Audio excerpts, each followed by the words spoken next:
مری از پشت نای رد میشه و بعدش از دیافراگم عبور میکنه که این نشون میده که دیافراگم باید سوراخ داشته باشه تا چیزها بتونن از حفره سینه‌ای به حفره شکمی و بالعکس عبور کنن. اسم سوراخی که مری ازش رد میشه خیلی هم راحت هستش. اگه گفتین چیه؟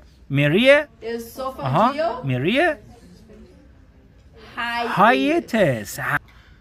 اسمش از هایتس مری. حالا بریم سراغ قصه بعدی که به نظرتون سوراخی که آئورت ازش رد میشه چی بهش میگن؟ قطعاً هایتس آئورتی. خب حالا میدونیم که عصب واگ روی دستگاه گوارش اثر داره، درسته؟ و عصب واگ هم باید از دیافراگم رد بشه.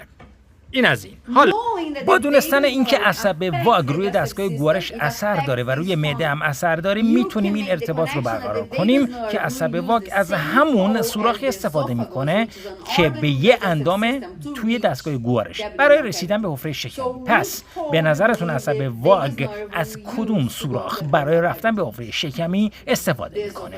هایتس مری. اوکی، بریم سراغ